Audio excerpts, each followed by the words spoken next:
Aujourd'hui, dans les 5 dernières minutes, nous recevons l'association des parents d'élèves de Dixmont et les Bordes. Vous allez comprendre tout ça dans cette rubrique, puisque c'est des parents qui ont décidé de regrouper les deux écoles à travers cette association pour pouvoir proposer de nombreuses animations. On va en parler tout de suite, évidemment, avec nos invités. Jennifer Aignon, bonjour. Bonjour. Et puis, vous êtes la secrétaire de l'association. C'est ça. Et vous êtes venue avec la boss de l'association, la présidente de l'association, qui s'appelle Elsa Conseil. Bonjour. Bonjour.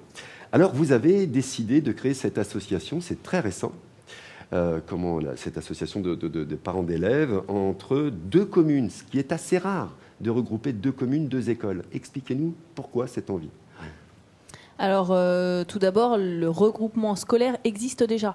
La maternelle se trouve à Dixmont. Ensuite, l'école primaire est aux Bordes. Et donc, les parents ont l'habitude déjà de ce cursus, en fait, de passer d'une commune à l'autre.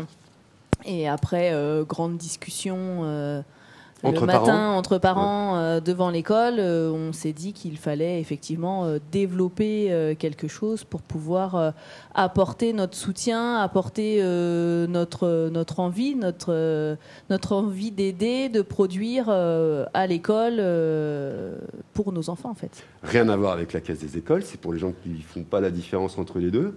Alors, rien à voir, non. C'est-à-dire qu'on est vraiment une association qui est autonome, mais on s'est bien développé en fait pour participer au projet des écoles.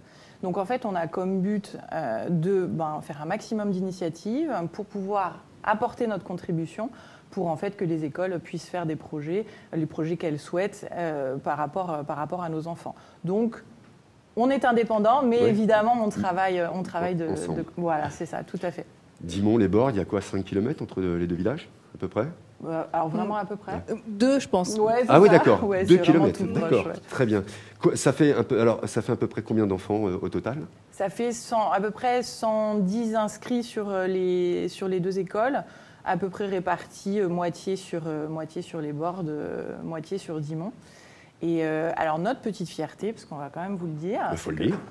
On est donc une association qui est toute neuve et on a déjà été rejoint par 37 adhérents. Ah bravo. Ouais, mais merci. Alors nous, c'est vrai que c'est notre petite fierté. Ah bah, vous pouvez, voilà, parce qu'en fait, ça a tout de suite fonctionné. Et puis, lors de la première initiative qu'on a tenue, qui était une initiative Galette dessin animé, 47.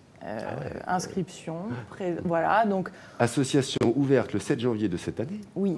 Et déjà 37 adhérents. Absolument. Oui. Et combien d'enfants? Alors non, les adhésions, ce sont... Ah, les enfants, c'est pas les parents. Alors ce sont les parents, en fait. C'est adhésion pour les parents. Okay. Voilà. Si jamais d'autres habitants des communes et alentours souhaitent adhérer pour apporter leur soutien, évidemment, nous sommes fermés. Absolument. Exactement, absolument. Comment on a créé, vous avez créé cette association, j'imagine, pour pouvoir, alors effectivement, donner des coups de main à l'école, etc., mais surtout pour pouvoir animer aussi ces familles-là, ces enfants qui sont là. Vous allez faire quoi dans cette association? Donc on va animer effectivement les communes de Dixmont et les Bordes. Donc nous avons organisé là début janvier cette animation Galette des Rois avec diffusion de dessins animés. Et là, tout prochainement, donc samedi 15 février 2025, on organise donc notre premier loto. D'accord. Donc avec à ce jour un peu plus de 100 inscrits. Donc, ah oui, donc ça vient d'ouvrir, mais on sent qu'il y avait de l'attente derrière. Alors ce qui est fou, je te coupe Jennifer, pardon, ce qui est fou, c'est qu'on a la chance d'avoir des comités des fêtes dans les deux communes qui sont actifs, qui proposent des choses. Et en fait, c'est comme souvent, c'est-à-dire que l'activité appelle l'activité. Bien sûr. Voilà. Et là, on a vraiment quelque chose de spécifique en direction des enfants et on voit que ça fonctionne. Effectivement, et on a la particularité de ce loto, on va faire 2 sessions donc pour les adultes, les parents, des sessions payantes effectivement, mais une session, voire 2, pour les enfants qui sera gratuite, parce que pas de jeu d'argent pour les enfants. Oui. Et c'est rare sur des lotos d'avoir effectivement des sessions réservées aux enfants. Et là, c'est le but, avec des récompenses adaptées cadeaux, pour eux, en fait, effectivement. D'accord. Alors, ça, c'est les animations que vous allez proposer tout au long de l'année. Donc là, il y a un loto, il y a un carnaval aussi. Carnaval le dimanche 16 mars avec un défilé donc dans les rues de Dixmont cette fois-ci. Venez nous rejoindre, déguisés, si vous pouvez. Vous aurez des surprises. On est en train de confectionner éventuellement un char. Donc à venir découvrir à Dixmont le 16 mars dans l'après-midi à partir de 14h. Rendez-vous à la salle des fêtes. Vous aurez de quoi vous restaurer. Salle des fêtes des Bordes. Salle des fêtes de Dixmont. De Dixmont. Pour le carnaval. Faut pas se tromper du coup. Faut pas se tromper. Mais voilà, il y a une dynamique dans ces deux villages, entre Dixmont et les Bordes, qui est incroyable depuis plusieurs années d'ailleurs. Oui. Alors en fait, c'est la chance que l'on a, et je pense que c'est pour ça aussi qu'on a pu se constituer aussi facilement. C'est que Jennifer le disait, on a ce regroupement scolaire qui fonctionne bien, on a la chance d'avoir les communes qui en fait entretiennent ces relations, et du coup nous c'est un peu naturellement qu'on peut travailler ensemble, et en fait on voit qu'en fait on ne sait pas forcément où les uns ou les autres habitent, ou sur Dixmont ou sur les Bordes. Et pourtant, en fait, ça fonctionne, et on est persuadé que ça participe en fait de cette bonne entente qu'il faut entretenir, parce que on sait que les temps sont un peu difficiles, et que plus on va pouvoir s'allier, et plus on sera fort en fait, et plus on pourra continuer à offrir des choses intéresses. Absolument. Alors je ne veux pas plomber l'ambiance, mais généralement on est très actif quand on est ou papa ou maman d'une association tant que les enfants sont petits, mais ils vont grandir. Ces enfants, ils vont partir de cette école, aller au collège, aller au lycée. Vous aurez pu, vous, d'intérêt à vous occuper de cette association. Alors, est-ce qu'elle va mourir, ou est-ce que vous travaillez déjà aujourd'hui alors les enfants, je ne sais pas quel âge ont vos enfants, mais est-ce que vous travaillez déjà sur éventuellement une reprise, ou comment on dit, un moment où on fait glisser un petit peu à d'autres parents qui... Lors de la création de cette association, justement, le soir même où tout s'est décidé, on a déjà songé au fait que rien n'était figé. C'est-à-dire que même, la présidente, la secrétaire, la trésorière, en gros, personne ne gère son poste. Oui, il n'y a pas vocation à rester. Non, c'est plutôt, tout le monde peut bouger à n'importe quel moment. Tous les ans, on peut refaire, changer de parents. Et puis toute personne investie, qui a du temps à donner bénévolement, est le bienvenu. On a beaucoup de parents qui nous ont rejoints et qui ne font pas, entre guillemets, partie de nous trois à l'initiative de cette création, mais qui sont tout autant investis et qui ont autant de pouvoir décisionnaire que nous. Nous ne restons pas fermés, et c'est pas nous qui dirigeons. C'est très participatif, très collectif, très... Effectivement. Et c'est comme ça qu'on va essayer de faire perdurer l'association le plus longtemps possible. Alors je continue dans cette démarche de plomber l'ambiance.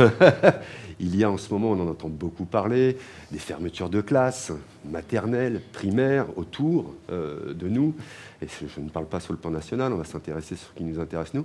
Est-ce que vous allez vous battre le jour où ça pourrait éventuellement arriver aux Bordes ou à Dixmont? Alors, Parce que cette association, en tous les cas, a cette vocation-là aussi. Alors, nos territoires étant tellement dynamiques, on est persuadé que ça ne va pas arriver, et qu'on ne va pas subir... Il va falloir faire des enfants, alors. C'est ça que ça veut dire. Exactement. Mais évidemment, on n'est pas naïf, on ne vit pas dans une bulle. On voit bien ce qui se passe dans les villages voisins. On déplore évidemment ces fermetures de classes. Je pense qu'aucun parent n'a envie que son enfant soit dans une classe de 35. Voilà, et puis on ne souhaite pas ça non plus aux instituteurs, aux institutrices, aux maîtresses d'école. Enfin, Donc si jamais il fallait s'investir, bien sûr que l'association pourrait être en soutien, puisque en fait tout ce qui va concerner le bien-être des enfants, l'association a but à intervenir. Donc il y aurait à ce moment-là aucun problème pour ça. Très bien. Bon, ça c'est important, parce que là, on en entend parler. Il y a Gisèle et Noble, où on a reçu quelques images qu'on vous passera un peu plus tard sur nos réseaux, où ça se bat fort. Il y a des fermetures de classe. Véron a échappé à une fermeture de classe, mais on est encore très fragile sur cette partie-là. Vous, en tant que maman, comment vous ressentez ces fermetures de classe? Est-ce que vous avez une opinion, une idée là-dessus? C'est difficile, parce que s'il y a une fermeture de classe dans un village, ça a un impact sur beaucoup de choses. En fait, les écoles, c'est à mon sens, hein, c'est le pilier d'un village. Hein, donc une école qui ferme, les gens n'habitent plus dans la commune, il n'y a plus d'intérêt, ça veut dire que les commerces y fonctionnent moins. C'est tout un engrenage. Et à ce jour, on a la possibilité d'avoir des classes qui ne sont pas surchargées et il faut essayer de se battre pour les conserver. C'est le bien-être de nos enfants. Faut pas oublier ça, en fait. C'est la première chose à garder en tête, le bien-être de nos enfants. Et même s'il y a une natalité qui est très très en baisse, comme en France, sur le plan national. Il va falloir faire plus d'enfants. Il va falloir faire donc les jeunes. Pourtant, c'est vrai qu'on ne peut pas dire qu'on en est très très envie, vu l'ambiance qui nous entoure. Est-ce qu'il y a d'autres projets, en dehors évidemment de ces manifestations qui vont avoir lieu, que ce soit le Super Loto et le Carnaval? Est-ce qu'il y a d'autres projets sur l'année 2025? Oui. On a un projet, le projet d'après, c'est celui de célébrer et de féliciter nos CM2 qui passeront au collège. Ah. En fait, on s'est dit, c'est quand même un moment important. Ah oui. On quitte l'école primaire, on va basculer. On grandit. Voilà, on devient grand, c'est ça. Ouais. Et est-ce qu'on ne pourrait pas mettre en place une sorte de petit rite de passage et de dire, bravo les CM, et puis bonne aventure au collège. Et donc, on va organiser une sorte de boom. Ah ouais, okay. Festif, du coup, le dernier week-end de juin. Alors, évidemment, ça sera ouvert à tous les enfants, avec des animations, etc. Mais vraiment avec un moment privilégié sur nos CM2 pour dire bravo. Parce que c'est quand même une belle réussite et qu'on se dit qu'on a un peu tendance à valoriser ce qui ne fonctionne pas et pas assez à valoriser ce qui fonctionne. Absolument d'accord. Alors là, vous prêchez les convaincus. Du coup, on se dit que terminer l'année sur ça avant de partir sur les grandes vacances, ça sera chouette.